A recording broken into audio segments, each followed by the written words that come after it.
Ahora pasaremos a qué tratamientos hay disponibles. Los tratamientos disponibles, los principales son la inducción de ovulación para mujeres que tienen ciclos irregulares y no ovulan. Hemos de conseguir, mediante pastillas, medicación o medicación inyectada, conseguir que la mujer ovule, porque si no, no hay forma de conseguir un embarazo. Pasamos después a la inseminación artificial, a la fecundación in vitro, a un tipo especial de fecundación in vitro para parejas lesbianas, que es el método ROPA, a la donación de óvulos y también hablaremos de la donación de embriones. En cuanto a pruebas diagnósticas, hay multitud de pruebas diagnósticas, pero nos centraremos en las principales que nos van a ayudar a establecer cuál va a ser el tratamiento adecuado para esa pareja o para esa paciente.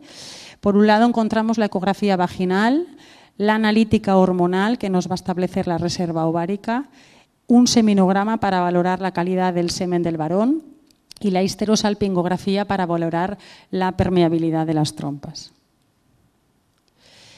¿Cuándo hay que empezar un tratamiento de esterilidad?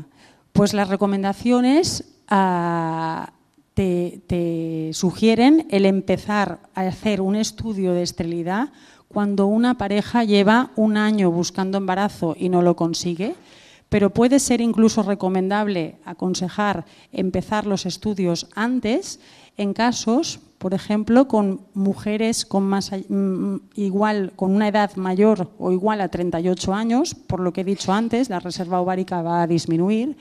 En casos de endometriosis, la reserva ovárica puede estar tocada. En casos de cirugía previa sobre el ovario, también es posible que la reserva ovárica esté disminuida.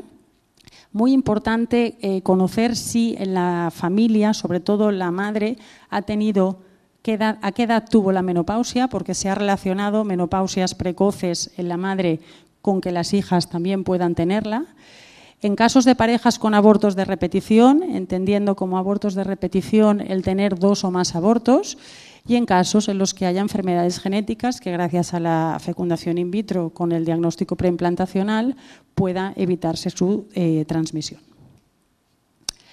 ¿Y qué pruebas son necesarias? Pues hay un workshop, una reunión de trabajo que se hizo en Europa del año 2000 y que cito textualmente lo que se concluyó y decían que había que evitar las pruebas innecesarias que demoraran el diagnóstico de esterilidad y que encarecieran el proceso. Eso es porque nos podemos hundir en un mar de pruebas, pero al final hay que ser conciso y poder establecer un diagnóstico con el mínimo número de pruebas sin marear demasiado a los pacientes. Para ello, la historia clínica de los pacientes será la que nos va a ayudar a elegir las pruebas diagnósticas y a orientar el mejor tratamiento. Las pruebas que vamos a necesitar se basan en 3 pilares. Por un lado, necesitamos confirmar la existencia de ovulación y valorar la reserva ovárica. Por otro, confirmar la permeabilidad de las trompas de falopio. Y por último, confirmar la presencia y proporción suficiente de espermatozoides útiles para trabajar. En cuanto a confirmar la presencia de ovulación, hay muchos test de ovulación y demás, pero el hecho de que una mujer tenga reglas regulares es muy significativo de que esa mujer está teniendo ovulaciones. Ciclos más allá de 35 días es probable que no vayan con una ovulación adecuada. Y los ciclos cortos, lo que hay que tener en cuenta es que puede ser que esa mujer no esté ovulando en día 14, sino que está ovulando un poquito antes. La ecografía vaginal es una prueba que siempre se tiene que realizar en un estudio básico de esterilidad. Es fácil y barata, nos permite valorar la morfología de los genitales internos y, por un lado, hablar de cuántos folículos hay para valorar qué reserva ovárica tiene esa mujer, ver que no tenga quistes, esto sería la valoración de los ovarios, y por otro también nos permite valorar cómo está el útero, que es donde se albergará el embarazo, y descartar malformaciones, miomas o problemas en el endometrio. Aquí vemos varios ejemplos de ecografías patológicas. Aquí en esta imagen, esto sería el útero, esto el endometrio, y vemos como aquí hay una zona hiperecogénica. Esto corresponde a un pólipo. Si esta mujer va a realizar un tratamiento de fecundación in vitro o un criotransfer o una donación, antes de realizar el tratamiento habrá que hacer una histeroscopia y con una pequeña tijerita quitarle el pólipo. Aquí vemos un útero con también la línea endometrial deformada por esta formación, y esto corresponde a un mioma, que los miomas no dejan de ser formaciones benignas que pueden estar en la pared del útero sin deformar el endometrio, en el endometrio o por fuera del endometrio. Los que están afectando al endometrio, que son los miomas submucosos, antes de cualquier tratamiento hay que sacarlos, porque evidentemente aquí un embarazo pues va a tener más problemas. Aquí vemos una imagen de una ecografía 3D en la que es un corte transversal. Normalmente un útero tendríamos que verlo así y vemos como dos cavidades, y esto es porque esta paciente presentaba esta formación aquí en medio, que es un septo. Esto es una pared fibrosa y esta mujer consultaba por abortos de repetición. Con una histeroscopia resecando hasta aquí el septo consigues tener una cavidad uterina perfectamente capaz. Y por último, pues vemos aquí un ejemplo de un quiste de ovario. Recalcaba la importancia de la ecografía para valorar el número de folículos antrales, es decir, el número de folículos entre 2 y 10 milímetros que hay al principio del ciclo de la mujer, que es lo que se llama la fase folicular precoz. Hay que contar los folículos que hay entre ambos ovarios, y un número indicado para considerar una buena reserva ovárica es entre 10 y 12 folículos. ¿Y qué pasa cuando hay una disminución de reserva ovárica? Bueno, pues en el proceso de envejecimiento del ovario lo que ocurre es que disminuye el número de folículos.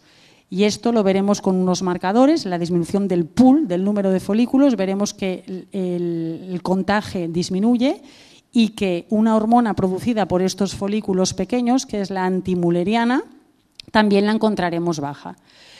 Células de la granulosa, que son células que hay en el ovario, producen una serie de hormonas que podemos ver disminuidas al valorar la reserva ovárica. La inhibina B, que está en desuso por la gran facilidad de hacer la antimülleriana, la FSH la encontramos elevada, y el hecho de que el ovario falle lo que hace es que la mujer empiece a cortar el ciclo, con lo cual no es extraño encontrar mujeres que te decían, sí, yo tenía reglas de cada 28 días, pero desde hace 2 o 3 años ahora mis ciclos son pues, de 25 días. Pues eso, cuidado, porque puede estar indicando una baja reserva ovárica. Al igual que este reclutamiento precoz, lo que puede hacer es que la analítica hormonal, que esto hay gente que no le da mucho valor, pero hay que darle el valor que tiene, encuentres una FSH normal, pero a lo mejor un estradiol muy elevado. Pues cuidado, porque también puede haber una baja reserva. Así pues, son indicadores de baja reserva, un bajo número de folículos antrales, ciclos con tendencia a cortarse, una analítica en el tercer día con una FSH por encima de 10 o con un estradiol por encima de 100 picogramos, y la gracia de la hormona antimülleriana es que se puede realizar independientemente del día del ciclo de la mujer, con lo cual no hay que esperar al ciclo, el tercer día, si estará abierto, será sábado, y los valores que indican baja reserva es sobre todo si está por debajo de 1 nanogramo por mililitro. Si nos centramos en el seminograma es muy importante porque hasta un 50% de las parejas que acuden a las consultas de fertilidad va a haber algún que otro problema en el factor masculino. El seminograma, hay un estudio de Carlsen del 92 que publicó cómo en la población estamos asistiendo a una disminución en los parámetros que se consideran normales de un seminograma. Así, por ejemplo, en los años 30, la media de espermatozoides de los varones era de 113 millones por mililitro, mientras que en los años 90 Pues es casi la mitad, 66 millones por mililitro. De hecho, los parámetros que se utilizan ahora para valorar lo que es un semen normal se cambiaron en el 2010. Antes se consideraba un semen normal por encima de 20 millones por mililitro y ahora con 15 millones por mililitro ya se considera un semen normal. ¿Qué valores son estos del 2009, pero publicados en el 2010? Se consideran normales para poder decir este seminograma está bien. Pues un volumen igual o superior a 1,5 mililitros, la concentración que os decía de 15 millones por mililitro, con un recuento total de 39 millones de espermatozoides que se muevan un 40% y que se muevan rápido un 32%. Y además es normal tener tan solo un 4% de formas normales. Este es un estudio interesante en el que a 4 varones, cada uno representado con un color, durante 18 meses se les fueron pidiendo seminogramas seriados. Cada puntito es el valor de un seminograma. Y vemos las grandes oscilaciones que puede haber entre una muestra y otra. Con lo cual, el hecho de tener un seminograma que salga normal no te indica seguro que ese varón va a tener el semen bien. Puede ser que hayas encontrado el momento mejor de alguien que normalmente está más bajo. Normalmente se recomienda realizar 2 seminogramas. Finalmente, como prueba, la histerosalpingografía consiste en, a través de la vagina, del cuello del útero, introducir un contraste, que es un contraste radiopaco. Se hacen una serie de radiografías seriadas, de forma que vas viendo cómo el contraste rellena la cavidad uterina, rellena las trompas y finalmente en las últimas radiografías ves cómo se difumina en la cavidad peritoneal.